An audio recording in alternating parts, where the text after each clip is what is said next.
আমরা আলোচনা করব এইচএসসি 2024 এবং 25 শিক্ষাবর্ষের উচ্চ মাধ্যমিক ইংরেজি বিষয়ের মানবন্টন নিয়ে। 2024-25 শিক্ষাবর্ষ বলতে যারা 2026 সালে এইচএসসি পরীক্ষা দিবা তাদের এই সিলেবাসটি গত 21 নভেম্বর 2024 সালে এনসিটিবি কর্তৃক প্রকাশিত হয়েছে তাদের ওয়েবসাইট থেকে প্রাপ্ত তথ্যের ভিত্তিতে আজকে একটু আলোচনা করব। যারা এতদিন মানবন্টনের কারণে তোমরা প্রস্তুতি নিতে বাধাগ্রস্ত হয়েছ বা প্রস্তুতি নিতে পারছিলে না, এখন এনসিটিবি এটা ক্লিয়ার করে দিয়েছে। তোমাদের 26 সালে যারা এইচএসসি পরীক্ষা দিবে তাদের অর্থাৎ 24-25 শিক্ষাবর্ষের ইংরেজি প্রথম পত্রের যেই সিলেবাসটি মানবন্টন দিয়ে দিয়েছে, হয়তো দ্বিতীয় পত্র সহসায় দিয়ে দেবে। তা আমরা যদি একটু দেখি বিগত দিনের মানবন্টন এবং এই 24-25 সালের মানবন্টনটা কেমন, পার্থক্যটা কি একটু দেখো। এখানেও দুটি পার্ট, রিডিং পার্টে 60 মার্কস, রাইটিং পার্টে 40 মার্কস, টোটাল 100 মার্কস। রিডিং পার্টে যেটা আছে সেটা হচ্ছে এমসিকিউ থাকবে হচ্ছে 5 মার্কের এমসিকিউ। বিগত দিনেও 10টা এমসিকিউ দিত, ওইটা 5 মার্কের হয়ে থাকে, 0.50 মার্ক একটাতে। নাম্বার এটা হচ্ছে কোশ্চেন নাম্বার 1-এর এ। কোশ্চেন নাম্বার 1-এর বিতে open ended question relating to analysis, synthesis and evaluation. Okay, তো এখানে আগে যেটা ছিল সেটা হচ্ছে 5টা প্রশ্ন থাকতো, একটাতে 3 নাম্বার করে, এখানে টোটাল 15 নাম্বার ছিল, 15 মার্কসের আসতো। এখন এটাকে সংযোজন করে 10 মার্কে নিয়ে আসছে। তার মানে হচ্ছে 5টা কোশ্চেন থাকবে, একটা কোশ্চেনে 2 নাম্বার করে, টোটাল 10। কোশ্চেন নাম্বার 2 যেটা হচ্ছে ইনফরমেশন ট্রান্সফার অথবা ফ্লো চার্ট থাকে। একটা সিন প্যাসেজ দেওয়া থাকে, আর এই সিন প্যাসেজটা থেকে তোমার কি করতে হবে, ফ্লো চার্ট দিতে হবে। ফ্লো চার্টে 5টা পয়েন্ট লিখতে হয়, টু দ্য পয়েন্টে 5টা পয়েন্টের জন্য 10 number.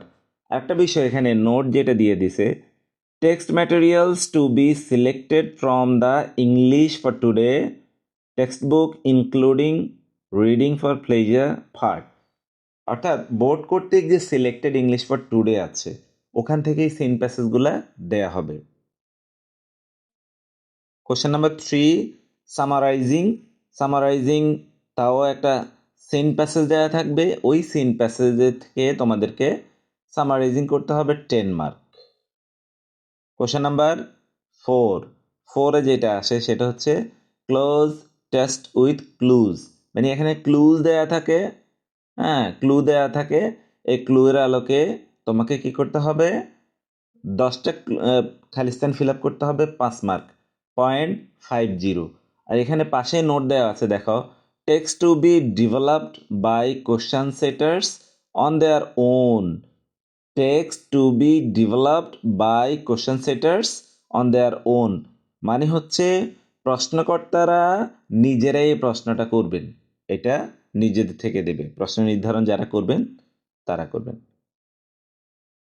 Question number 5 cloze test without clues মানে হচ্ছে এখানে ক্লু দেয়া থাকবে না, বাট 10টা ফিল ইন দ্য ব্ল্যাঙ্ক থাকবে, এটা তোমাকে খালি স্থান পূরণ করতে হবে, সেখানে 10 মার্ক, 10 নাম্বার। ওকে, রিঅ্যারেঞ্জিং আনসিন মানে হচ্ছে এটা বইয়ের ভিতর থেকে থাকবে না, আনসিন যে কোনো জায়গা থেকে হতে পারে। পাশে লেখা আছে text to be developed by question setters on their own, মানে প্রশ্ন নির্ধারণী যারা থাকবে তারা নিজেরা এটা দিবে। রিঅ্যারেঞ্জিং এ আগেও কোশ্চেন মার্কে 10 ছিল, 10টা সেন্টেন্স থাকতো, এটা রিঅ্যারেঞ্জ করে লেখা লাগতো, এখানে 10 মার্ক। ওকে, তো রাইটিং পার্টে কি কি পরিবর্তন আসছে? রাইটিং পার্ট 40 মার্কস, আগেও 40 মার্ক ছিল, বাট পরিবর্তনটা কি কি হচ্ছে আমরা একটু দেখি। Writing paragraph by answering questions, 10 mark. 10 mark. Completing story একটা ইমাজিনেটরি হতে পারে অথবা ক্লু দেয়া থাকবে। কমপ্লিটিং স্টোরি এটাতে 7 মার্কস। আগে কিন্তু কমপ্লিটিং স্টোরিতে ছিল 15 মার্কস, 15 নাম্বার। এখন এটাকে কমিয়ে মাত্র 7 নম্বর নিয়ে এসছে। রাইটিং ইনফর্মাল লেটার্স আর ইমেল। রাইটিং ইনফর্মাল লেটার আর ইমেল। ইনফর্মাল লেটারে কিন্তু দেখো আগে যেটা ছিল, ইনফর্মাল লেটারে আগে ছিল 10, হ্যাঁ, এখন এটাকে কমিয়ে 5 মার্কে নিয়ে আসছে। আবার কমপ্লিটিং স্টোরিতেও কিন্তু আগে 15 মার্ক ছিল, এখন মাত্র 7। তার মানে নাম্বার বন্টনটা পরিবর্তন হয়েছে। তোমরা পড়ার সময় ওইভাবেই মার্ক ডিস্ট্রিবিউশন অনুপাতে এগুলা মুখস্থ করবে। Analysing maps, graphs, charts, 10 mark. এইটাতে পূর্বের সিলেবাসে কিন্তু 15 মার্কস ছিল, এখন 24-25 শিক্ষাবর্ষে কিন্তু 10 marks. Appreciating short stories, poems, identifying theme, subject matter and interpretation. অর্থাৎ কবিতার যে সামারিটা লিখতে হয়, থিম লিখতে হয়, এগুলা কিন্তু গত বছর ছিল না, এই বছর নতুন করে অ্যাড করেছে। এখানে থিম হচ্ছে 8 মার্কের। ওকে, 8 মার্ক। তাহলে আমরা টোটালি যে পরিবর্তনটা দেখছি, রাইটিং পার্টে 40 মার্কস ঠিক আছে, বাট আইটেম কিন্তু দুটা এখানে অ্যাড করা হয়েছে। আগে ছিল graph chart 15 marks, completing story 15 marks, letter writing 10 marks.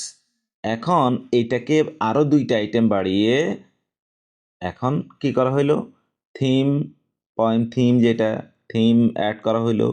তারপর হচ্ছে